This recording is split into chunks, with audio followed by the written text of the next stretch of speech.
Hello student, जय जगन्नाथ। मु Aditya science result channel को समस्त स्टूडेंट को आज वीडियो को स्वागत। आज आम वीडियो रे दशम श्रेणी द्वितीय अध्याय श्वसन पाठटी को आम आलोचना करबा, जहाँ को इंग्लिश रेस्पिरेशन बोली मध्ये आम कहउछती हला। आज आम संपूर्ण पाठटी को न पढ़ी केवल किसी टॉपिक ही पढ़िबा। तो आज टॉपिक होची प्रथम पढ़िबा श्वसन। तो आम लिखिछि डेफिनेशन, श्वसन कौन कहा कह जाए हला, आम तार काम कौन हला। तापर आम सेकेंड देखिबा श्वसन प्रकार भेद, श्वसन केतरे विभक्त कराइछि आ तार भाग विभक्त श्रेणी रो किछि आमते टॉपिक हला। तापर हम देख कोशीय श्वसन आ तार आधार, कोशीय श्वसन कोन आ तार आधार गुडी को कोन। तापर हम देखिबा ग्लाइकोलाइसिस हला। प्लान आर एडा गुडी सब टॉपिक हमर एटी तीनटा सब टॉपिक अछि, ग्लाइकोलाइसिस, साइट्रिक अम्ल चक्र, इलेक्ट्रॉन परिवहन संस्था। किंतु हमर ए पार्ट 1 वीडियो रे केवल आमे ग्लाइकोलाइसिस को आम आलोचना करबा। आमे पार्ट 2 वीडियो रे इलेक्ट्रॉन परिवहन संस्था आ हमर साइट्रिक अम्ल को आमे वर्णना करबा। पार्ट 1 केवल आमे ग्लाइकोलाइसिस मध्ये गोटे सब टॉपिक अछि, सेल हमर पाइरुविक अम्ल रो परिवेश अनुरूप कार्यकारिता हला, सेटा मध्ये आमे एठी आलोचना करबा। तो आज टॉपिक होचे बहुत छोट छोट टॉपिक हला। तो आमे जान देले आज टॉपिक कोन। तो स्टार्ट करबा आज रे वीडियो टे। तो प्रथम देखिए श्वसन। श्वसन जाना पूर्व आम पूर्व पाठटी मन पकईदबा। आम प्रथम पाठर पोषण पाठर आम जानते जे खाद्य सब जटिल अवस्था थाए, तापर से आम सरल उपादान परिणत हुए। जितेबले से सरल उपादान परिणत हम से से आम जीवकोश उपलब्ध, तापर जीवकोश उपलब्ध होला से आम ग्लुकोज भली सरल खाद्य उपादान परिणत हम। आ से ग्लुकोज आम शक्ति दब, आ शक्तिटा आम प्रत्यक्ष बा परोक्ष भाव में आमको क्रियाशील कर। तो ये आम पोषण पाठ जानते देखिए श्वसन। तो श्वसन एक प्रक्रिया जहा द्वारा जीव ग्रहण करथिबा खाद्यर जारण घटी शक्ति उत्पन्न हेबा सह अंगारकाम्ल निर्गत हुए। तो श्वसन कौन कहला?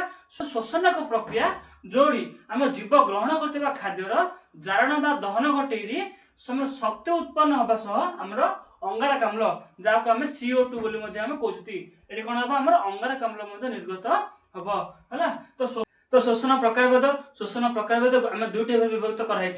गोटे हमर वायु उपजीवी श्वसन, आउ गोटे हमर वायु अपजीवी श्वसन।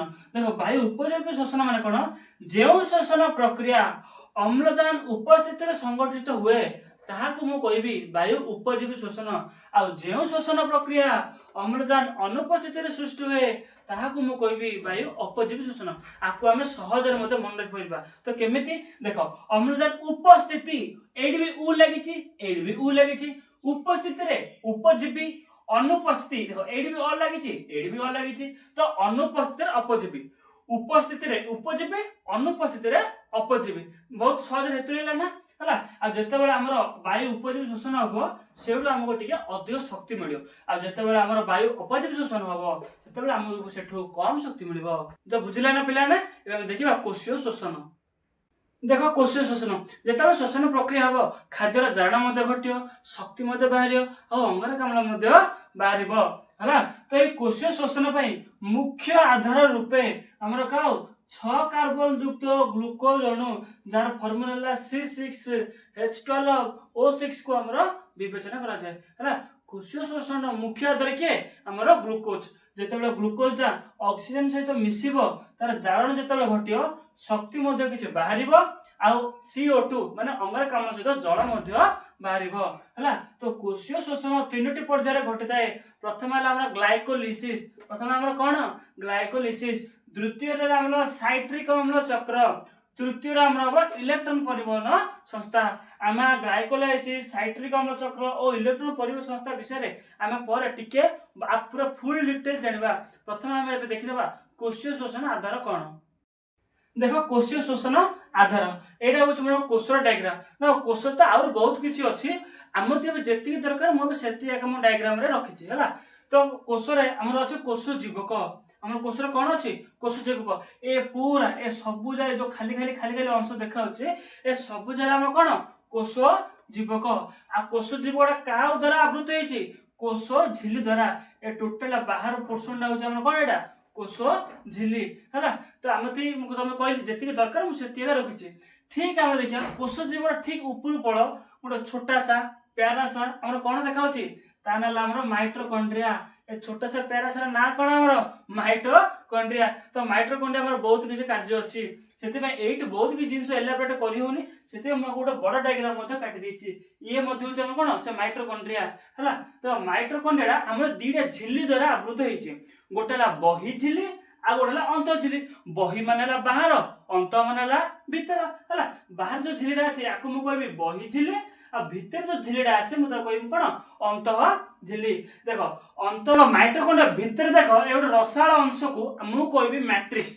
ए जो रसपूर्ण अंश को मु कोन कहबी आकु मु कहबी मैट्रिक्स। आ हम एटी लक्ष्य करिया ए जो मैट्रिक्स भीतर देखो आंगुली साइज रो किछ भीतर देखो पसि जाइछि।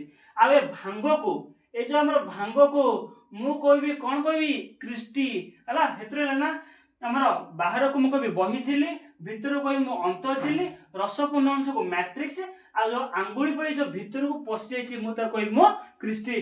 पिलाने वेरी वेरी इंपोर्टेंट हेतु रख कि कोश शोषण तीनोटी पर्याय घटिता है। ग्लाइकोलाइसिस इलेक्ट्रॉन परिवहन संस्था हमर साइट्रिक अम्ल चक्र।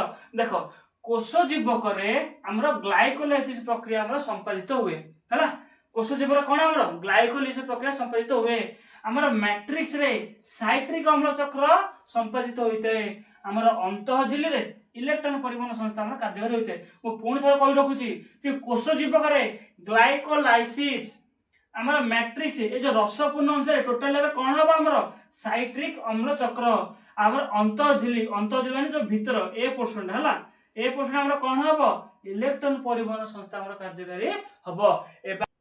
एबे आमे ग्लाइकोलाइसिस आ साइट्रिक अम्ल चक्र आ इलेक्ट्रॉन परिवहन संस्था विषय आमे पूरा फुल डिटेल्स आमे जानिबा। कि तुम जेमिति आगरु कहछि कि एई वीडियो रे आमे केवल ग्लाइकोलाइसिस विषय आमे पढिबा। आमे पार्ट 2 जेतेबेले आमे देखिबा सेठी आमे इलेक्ट्रॉन परिवहन संस्था आ साइट्रिक अम्ल चक्र आमे वर्णना करबा। तो एबे आमे देखिबा ग्लाइकोलाइसिस। देखो ग्लाइकोलाइसिस हला कोश जीवक रे एही प्रक्रिया संपादित होइते। मु तुमते आगुरी भी कहछि कि कोश जीवक रे हमरा ग्लाइकोलाइसिस प्रक्रिया हमरा संपादित होइते। एही प्रक्रिया दुईटी सोपान रे परिचालित। ग्लाइकोलाइसिस प्रक्रिया केतरा सोपान रे परिणत होउछि ना दुईटी सोपान रे परिचालित होउछि।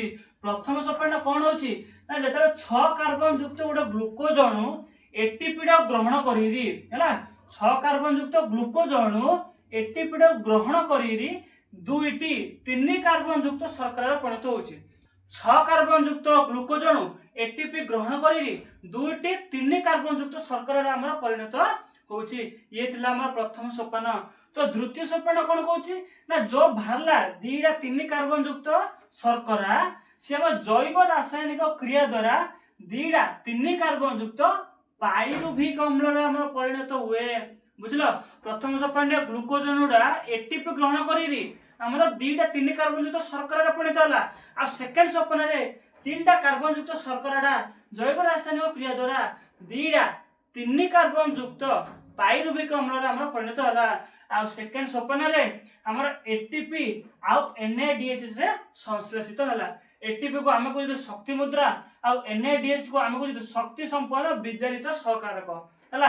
पिलाने एटीपी रो फुल फॉर्म हला एडेनोसाइन ट्राइफॉस्फेट आउ हमर एनएडीएच रो फुल फॉर्म हला निकोटिनामाइन एडेनाइन डाइन्यूक्लियोटाइड हला। पिलाने हला पूरा टोटल बुझला ग्लाइकोलाइसिस प्रक्रिया धीरे सोपान परिणत होउछि। एहा कोश जीवक रे मध्ये होउछि। तो फर्स्ट सोपान रे गोटे ग्लूकोज अणु एटीपी ग्रहण करिरि दीटा 3 कार्बन युक्त शर्करा परिणत होउछि। आ द्वितीय सोपान रे दीटा 3 कार्बन युक्त शर्करा अणु जैव रासायनिक क्रिया द्वारा दुईटी 3 कार्बन युक्त पाइरुविक अम्ल रे हमर परिणत हुए।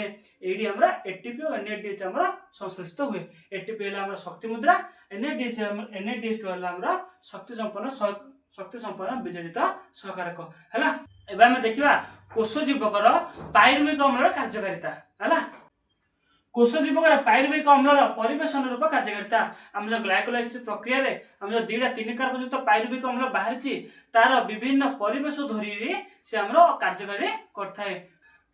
तो ये हमर तीनटा परिस्थिति सृष्टि हुए हला। गोडला अम्लजान अनुपस्थिति जहा को हम वायु अपजयी मध्ये कहि परिबा हला। आगरा हम अम्लजान अभाव अम्लजान मिलुथो किंतु सेटा ठीक परिमाण ने नै हला। आ अम्लजान उपस्थिति रे गोटे अम्लजान अनुपस्थिति गोटे आरो अम्लजान अभाव माने मिलुथो मात्र ठीक परिमाण में मिलि पार नथबो।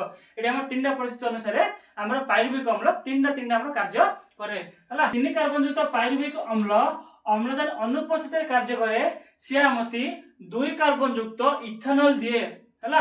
ଦେଖ ଅମ୍ଳଜାନ ଅନୁପସ୍ଥିତିରେ କିଏ କାମ କରିବ ଇଷ୍ଟ ଭଳି କେତେ କଣ ଯିବ ଆମ ଶରୀରରେ ଥାଉଛନ୍ତି ହେଲା। ଆମ କଣ ଇଷ୍ଟ କୋଷରେ ହୋଇଥାଏ ଇଷ୍ଟ ଭଳି କେତେ କଣ ଯିବ ଅମ୍ଳଜାନ ଅନୁପସ୍ଥିତିରେ 2 କାର୍ବନ ଯୁକ୍ତ ଇଥାନଲରେ ପରିଣତ ହୁଏ ଆଉ ସେଇ ସମୟରେ କିଛି ଅଙ୍ଗାରକାମ୍ଳ ଆଉ ଶକ୍ତି ମଧ୍ୟ ବାହାରି ଥାଏ ହେଲା। ଇଏ ଥିଲା ଆମର ପ୍ରଥମ ପରିସ୍ଥିତି। ଦ୍वितीय परिस्थिति होची अम्लजान अभाव हैला। देखो अम्लजान अभाव हमर पेशी कोष रे होइते हैला आ जेतबे 3 कार्बन युक्त पाइरुविक अम्ल हम पेशी कोष रे संगठित हुए हमर 3 कार्बन युक्त लैक्टिक अम्ल परिणत हुए हैला। सेही समय हमति बाकुला होइते। देखो हम जेतबे धाउचुती हम शरीर ठीक भाबे अम्लजान जोगाई पाउने तो से समय रे पाइरुविक अम्ल कोन करियो 3 कार्बन युक्त लैक्टिक अम्ल रे परिणत हबो आ से समय किछ शक्ति मध्य बाहरी थाए हैला। आ 3 कार्बन युक्त पाइरुविक अम्ल अम्लजान उपस्थिति मीन्स कोन वायु उपजीवी शोषण हम फास्ट कहि उपस्थिति उ लागि जे माने कोन हबो उपजीवी हैला। ए जो वायु उपजीवी शोषण रे ये हम अम्लजान को हमते अम्लजान भरपूर मात्रा मिलियो एडा हमर माइटोकॉन्ड्रिया जीव हैला।